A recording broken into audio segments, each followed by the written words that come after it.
Happy Lunar New Year, everyone. It's the Year of the Dragon, and we are getting the Dragon event in Pokémon GO, starting Monday, February 5th at 10 a.m. and going until February 11th at 8 p.m. For this event, Grandpa will be debuting in Pokémon GO with its shiny available immediately, which is always nice. There is also a global unlock challenge, which will unlock some mystery wild spawns, raid bosses, and the ability to evolve to get legacy moves on certain Pokémon. We'll get more into that later, and I'll give you my predictions on which Pokémon and which moves I think they will be. But to unlock it, we will need to collectively make 1 billion nice, great, or excellent throws. It doesn't say it has to be a successful catch on that throw, so it seems like every nice, great, or excellent throw that we make will count towards unlocking the challenge. Okay, let's break down the rest of the event. In terms of bonuses, they will be focused on luck for the Lunar New Year Dragon festivities, and they will include an increased chance for lucky Pokemon in trades, an increased chance to become lucky friends, additional candy for successfully catching Pokemon with nice, great, and excellent throws, as well as an increased chance for trainers level 31 and up to receive Candy XL for successfully catching Pokemon with nice, great, and excellent throws. Now, these bonuses pair very well with these featured Pokemon, making this event a good chance to get candy for these dragons and to get high IV or maybe even Hundo or Shundo dragons from those random or guaranteed lucky trades. Plus, we have that extra candy and guaranteed Candy XL from the Timeless Travels bonuses, so definitely do as much trading as you can during this event. Now, let's take a look at the featured Pokemon for the Dragon event. In the wild, we will see Magikarp, Dratini,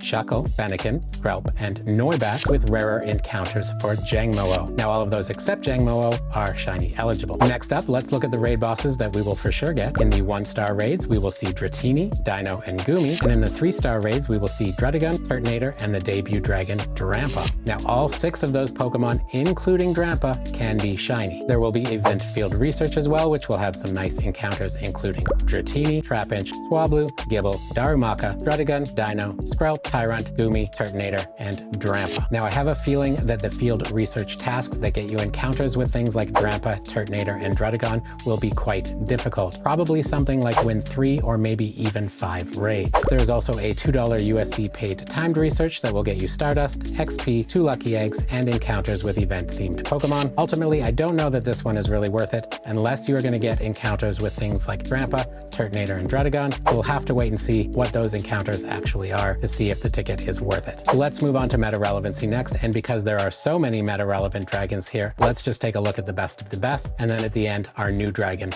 Drampa. First up, from the field research, we have Gible, which evolves into Garchomp, and Garchomp does have a Mega in the game. Now, as a ground-type raid attacker, that Mega ranks number 2, and Shadow Garchomp ranks number 3. As a Dragon-type raid attacker, the Mega ranks number 2 again, and the Shadow ranks number 5. Garchomp also has some play in the Master League, so it ranks number 33, with its Shadow ranking number 69. Next up from the field research, we have Swablu. Swablu evolves into Altaria, and Altaria also has a Mega in the game. Now, Altaria ranks number 65 in the Great League, and it can also be run in the Ultra League, but keep in mind that because of its low max CP, you will need XL candies to power it up for the Ultra League. And in the wild, we have Magikarp, which evolves into Gyarados. Now, Gyarados does have a Mega in the game as well. As a Water-type raid attacker, the Mega ranks number 5, and the Shadow ranks number 9. And then as a Dark-type raid attacker, the Mega ranks number 6. You can also run Gyarados in the Master League, where it ranks 32, and the Shadow ranks 18. And then you can also run it in the Ultra League, where it ranks 124, and the Shadow ranks 96. From the field research, wild encounters, and 1-star raids, we will have Dratini, which evolves into Dragonite. Now, as a Dragon-type raid attacker, the Shadow ranks number 7, and then you can also run Dragonite in all of the open leagues. So in Master League, it ranks number 3, with the Shadow ranking number 7. In Ultra League, it ranks number 105, with the Shadow ranking 39. And then in Great League, it ranks number 74, with the Shadow ranking 46. However, for the Great League, you can also run its Tier 2 form, Dragonair. Now, Dragonair ranks number 54 in the Great League, but its Shadow ranks number 31. So Shadow Dragonair ranks the highest out of all 4 of those options. Keep in mind that if you want Dragonite or Dragonair for Great or Ultra League, then you want to hunt Dratini in the wild to get those good PvP IVs. And then we'll have Dino in field research and 1-star raids, which evolves into Hydreigon. Now, Hydreigon is the number 5 Dark-type raid attacker, and it also ranks number 29 in the Master League. But this is again another one where the Tier 2 form can be run in the Great League, so that is Zweilous, and Zweilous ranks number 27 in the Great League. But here, because Zweilous will not be in the wild, if you want a good one for the Great League, you would need to trade with a low friendship level friend to get those good PvP IVs. We will also see Skrelp in the field research and wild encounters, which evolves into Dragalge. Now Dragalge ranks number 73 in the Ultra League, but again, you need XL candies for it, and to get the good Ultra League IVs, you will want to hunt it in the wild.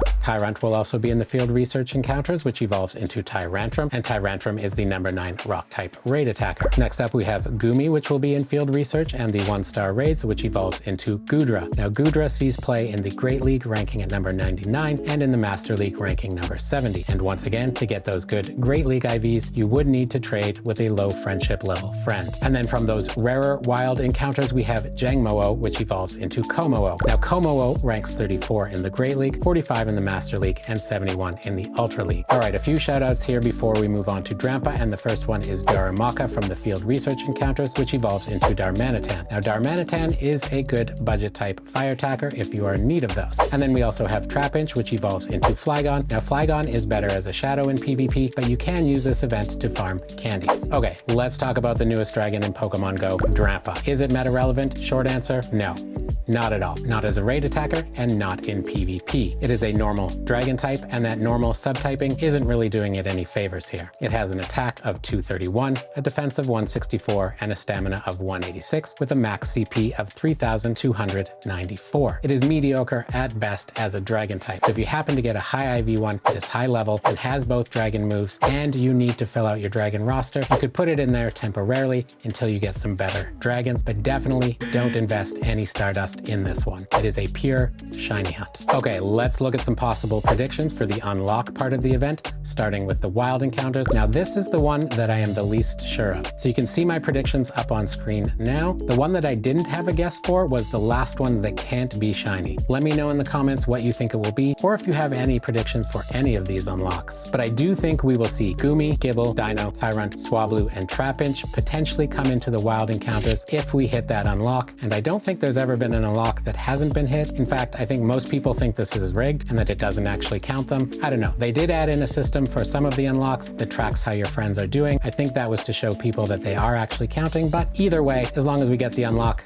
I'm fine with it. Okay, next up, let's look at the race, and we are going to have a 1-star and a 3-star boss come in if we hit that unlock challenge. Now, I'm really hoping that it is Bagon that comes into the 1-star raids, and the reason that I think that would be pretty awesome is because Bagon evolves into Salamence. Salamence has a Mega in the game, and Mega Salamence is one of the best dragon type attackers. However, to take that top spot, it does need its legacy move, and that means hopefully one of the evolutions to get a legacy move that we will see for the unlock is Bagon into Salamence. So let's take a look at my predictions for that now. I think some of the potential evolutions and legacy moves include Gible into Garchomp for Earth Power, Trapinch into Flygon for Earth Power again, Swablu into Altaria for Moonblast, Bagon into Salamence for Outrage, and Noibat into Noivern for Boom Burst. Now in terms of the moves that matter here as far as meta relevancy, the only ones that are really important are Altaria with Moonblast for PvP and Salamence with Outrage as a raid attacker and for PvP as well. There is, however, the potential that that evolution for the dragon type move will be Dratini into Dragonite or either Dragon Pulse or Draco Meteor, which would not be as good as that isn't really meta relevant. Keep in mind that these are only predictions. I could be wrong on absolutely every one of them. I hope I'm right about Bagon, Salamence, and its legacy move. That would be pretty amazing. But if you have any predictions for the unlock part of the event, let me know in the comments down below. All right, let's move on to the tips section of the video next. And before we get to the best Mega, I want to give you a tip for the field research here. If you are going after Drampa, Turtonator, and Druddigon in the field research tasks, you'll want to stack up 3 of them before you start completing what will no doubt be difficult tasks. Once you have all 3, then start doing the task. So if it is raids, get 3 of the field research, then start doing your raids for the day. This way you will complete all 3 at the same time and get 3 encounters for the price of 1. All right, now let's take a look at the best Mega to go for, and no surprise here, the best option is of course a Dragon Mega, meaning your options are Mega Ampharos, Mega Sceptile, Mega Altaria, Mega Salamence, Mega Latias or Latios, Mega Rayquaza, or the Giga Chad himself, Mega Garchomp. Don't forget to use your Dragon Mega that is at the highest Mega level, as this will get you the most amount of candies and the highest chance at Candy XL. Speaking of candies, don't forget to use your Pineapps for 2 times candy or your Silver Pineapps for 2.33 times the candy. You can also save Pokemon to trade with a friend. This is especially good if you and your friend caught the Pokemon far apart from each other, as the bigger the distance, the more candy you will get and the better chance at Candy XL. And if the distance is over 100 kilometers, then you will get a guaranteed Candy XL as well. However, with the timeless travel travel season bonus right now, you do get more candies for every trade, as well as a guaranteed XL regardless of the distance. And for this event, we also get the increased chance of lucky trades, so it is an especially good time to trade. Now, in terms of medals to work on for this event, the Dragon medal is a big one here. Dragon encounters are quite rare, and the only time you can get a lot of them is during events like these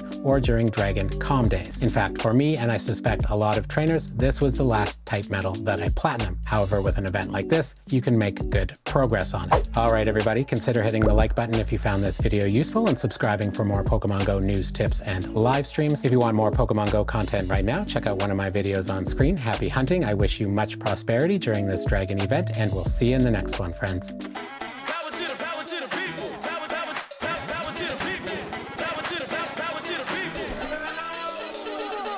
I've got something incredibly funky.